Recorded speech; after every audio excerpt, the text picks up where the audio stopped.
Authenticity is such a buzzword nowadays that it feels like it's lost its meaning. Is it even worth trying to be authentic anymore? I'm Nathan Frazier, And I'm Brett Venot. and this is Mindset and Mastery.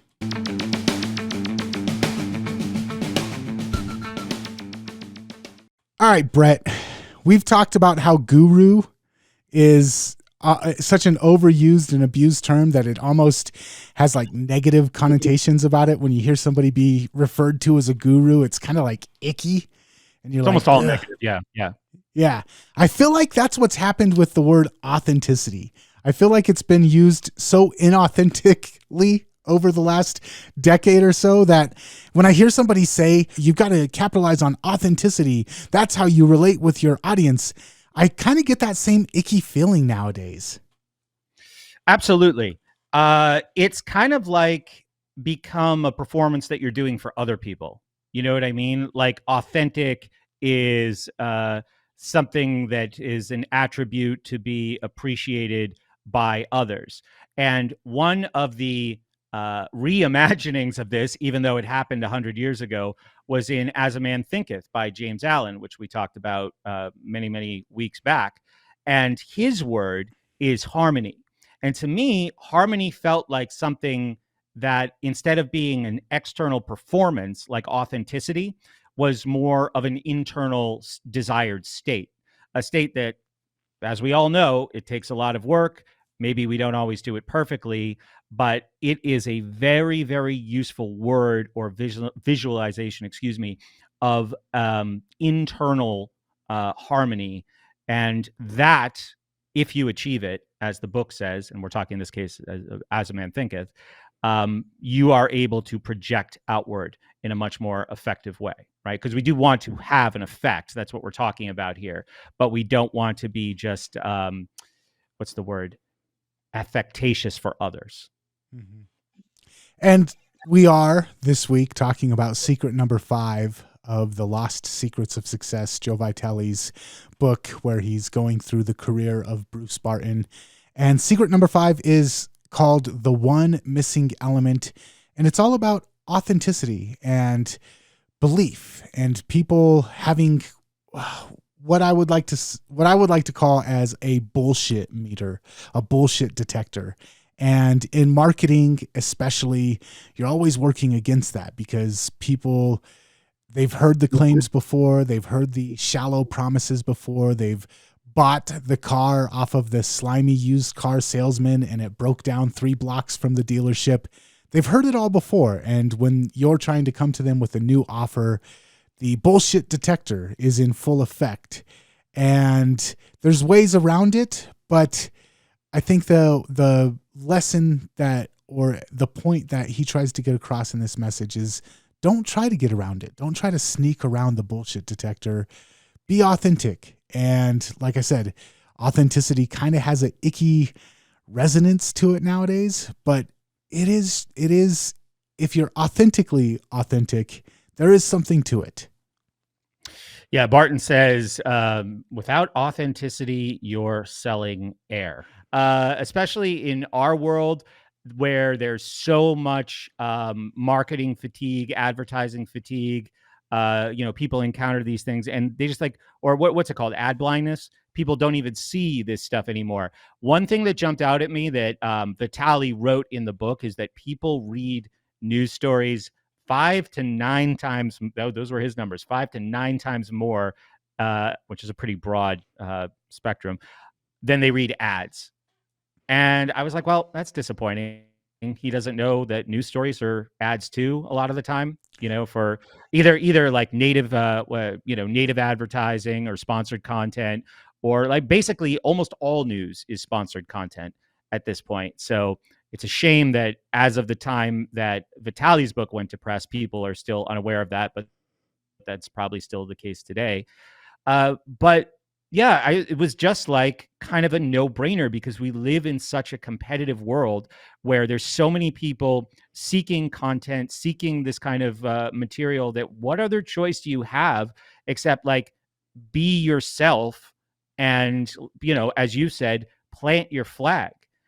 I did learn this the hard way, right? As we were talking about, like in the previous secret, I started my show in 2009. I was a young man. I liked getting attention from like-minded people, but I also found that these like minds were coming from a few different directions. So by 2010, maybe even into like 2 or 3 years of doing the show, I was, racking my brain. How do I please all of these people? Even while I thought I had this unique, authentic voice, right? But I'm saying, how do I please all of these different groups of people? The relief that I got when I said, this is who I am, this is what I do, this is why I do it, this show is either for you or it's not. That was such a release for me. So that was just like, from there, this is how you operate. Do I have secrets, and things about me personally that I don't reveal on the show? You bet. But it's not like the opposite of what I'm presenting on the show. I'm not trying to find workarounds. I am as revealing as I'm comfortable being with thousands of people. And I'm going through this again. I've been releasing like an essential collection of School Sucks. And, I'm recording new monologues and I'm talking about myself right now. And it always just feels like you record something and you go, it sounds good, but it's not me. That's not like, this is going into a recording and it's going up and it's going to be there forever. And early on, maybe even beyond those first few years, I had moments that are now captured by the internet forever of inauthenticity, where maybe I said the good thing or the powerful thing, but it wasn't truly, I had to perform, I had to act to get that into the recording. I don't think there's many of those, but there are some that probably would bother me today if I heard them again. But like I wanted to, not having clearly defined goals in the beginning, wanting to be popular, and popularity requires acceptance. There's really no place for authenticity if the goal is acceptance. Mm-hmm. Have you ever heard of the term, he's such a good salesperson, he could sell ice to Eskimos? Mm-hmm. In this chapter, Vitale talks about copywriters that have that point of view, or marketers that have that point of view, that they could sell anything to anybody, whether they need it or not. And there's a quote in here from an unknown copywriter that says, a professional writer should be like a hired assassin. No emotions, just take the product and sell it. And as much as I like to defend my profession, I have met a lot of copywriters and a lot of marketers that take that approach. They'll take on any job, they'll take on any product, any service. They don't have to believe in it. They don't even care if it actually works. They're just going to write a good ad for it, and they're going to make as many sales as they possibly can so they can get a good commission off of the product or off of the service. And that's never resonated with me. That was one of my biggest disappointments when I got into this industry or into this career, was realizing how many people have that mindset. And for me, I refuse to take on selling anything if I don't believe in it. So I'm limited in the amount of people that I can work for or the amount of products or services that I can sell. But I don't know. I don't want to make it like a moral argument, but for me, selling is like an act of enthusiasm or transferring enthusiasm. And if I'm not enthusiastic about something, it's hard for me to try and get somebody else enthusiastic about it. If I don't believe in something, I don't feel right trying to get someone else to believe in it.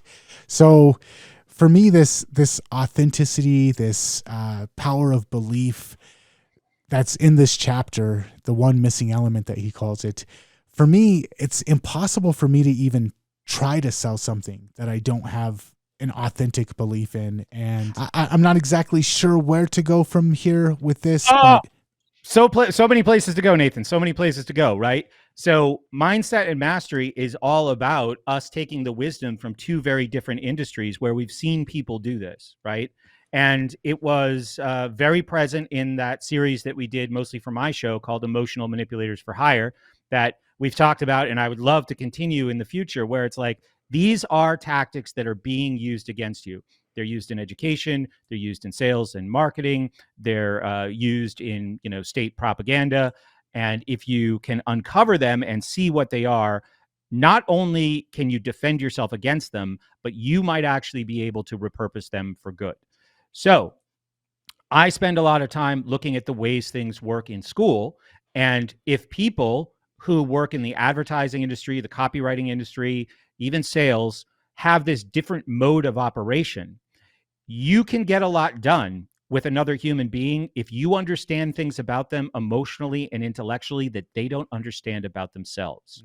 And through a process of repetition and a culture of support, which I'm sure exists in the advertising industry, you can figure out how to replicate this process. If you find people who are, moving through life on a kind of emotional, intellectual, spiritual autopilot, whether you're an educator or an advertiser, you can exploit that. So we both have probably been around a lot of environments where that is going on, for sure. Mm-hmm. That kind of comes back to one of the points that he makes in this chapter too, is you can fool people, and sometimes you can fool people over and over again. Usually you can fool people once or twice and they'll catch on to it. And when it comes to like emotionally manipulating or just flat out gaslighting and lying to people in order to get them to do what you want them to do, in advertising, that might work. Making false promises might work, but eventually people's bullshit detectors start to detect it. And I feel like that also happens with ourselves. We can lie to ourselves to get ourselves to do things. We can trick ourselves, or we can be fooled by society. We can be fooled by the glamour of different things. We can be fooled by what our parents tell us we should do to get happiness. We can trick ourselves into thinking, go to school, get into debt, get this high-paying job. That's the secret to happiness. Make a bunch of money, find a trophy wife, buy a fast car. That's the secret to happiness. But one of the things that I've noticed working with a lot of the high-achieving people that I work with, they've gone down that path and they're not happy. They're not fulfilled. And one thing that I hear over and over again is this idea that I put my ladder up against this wall that I was told when I climb to the top of this wall, that's when I'll be happy. That's when I'll find fulfillment. And now I'm at the top of the ladder and I feel like I put the ladder up against the wrong wall. I'm not happy. I'm not fulfilled. And when it comes to authenticity, being authentic with yourself, knowing what will actually make you happy, knowing that what society promises will make you happy, what your parents promise will make you happy, if you chase those in order to try and find happiness, you probably won't. But if you're authentic with yourself and you say, hey, this is what I feel will make me happy, this is where I will find fulfillment. And we have a mutual friend, Landon Porter. He talks about the genius zone, finding the overlap between what makes you happy, what you're good at, and what other people desire from you. That's the way to find true happiness, true fulfillment in life. But if you're not being authentic with yourself, you're not going to find that. And so that was kind of, for me, the takeaway of this whole chapter was not only to have good relationships and to have a good success in business and advertising, do you need to be authentic, but to be happy with yourself, you need to be authentic with yourself. You know what that's called, everybody? Harmony. That's the word. I love that word. Yeah, that's it. That's everything. All right. This book is nice and neat. I really am enjoying it.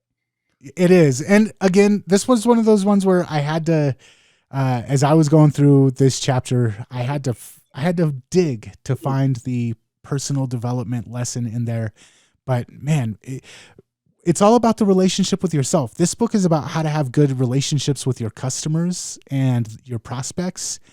But all of those rules also apply to your personal relationships, and they also apply to your relationship with yourself, because at the end of the day, we have to live with ourselves. Mm-hmm. Yeah. Okay. So let me try to be a little bit more authentic then. Nice and neat. The book is short enough compared to some books, right? And the stories are interesting, and it's kind of clear what they mean in the advertising and marketing context. But once you discover, I think, what the really important lesson is, and obviously what we're doing, talking about it, once you do discover it, is really important. That is a very big payoff, I think. So it's been nice and neat for our audience. Even if I read this one and I was like, yeah, sincerity. Yeah, of course. How else would you do this? But looking back over a history of an industry, and it's not the only industry where there's massive amounts of insincerity, these kinds of stories told concisely as Vitale does, it's really, really effective. Nice and neat, you could say. So Nice. that's what I mean. All right. So if people want to subscribe to the podcast, you've been putting these episodes up as a podcast and as YouTube. Where's the best two places to go if people want to get more? All right, YouTube, just search. If you're listening to the podcast, there's a link in the show notes if that's what's easiest. But if you go to YouTube and search Brett Venat, you will find a playlist of all the Mindset and Mastery episodes. I have just been putting them on my long-running YouTube channel. If you watch there, and I like to watch a video if I'm having a meal. I like to be entertained while I'm eating, if I'm eating alone. So if you wind up watching us there, please, click the like button if you authentically like the video, and leave a comment. I love reading YouTube comments. I don't know what it is about the comments on YouTube, but I'm much more drawn to them on the content that I create than anywhere else. If you are watching us on YouTube right now, there is a link in the show notes to the podcast. It is at mindsetandmastery.fireside.fm, and that is the site directly for the podcast feed. But you can also find all of these things at our main site, mindsetandmastery.com, including our North Star Avatar training that you can get for free and immediately just by putting in your email. Nice. All right, Brett, thank you for putting this together. And until next time, man, I will catch you later. Catch you later.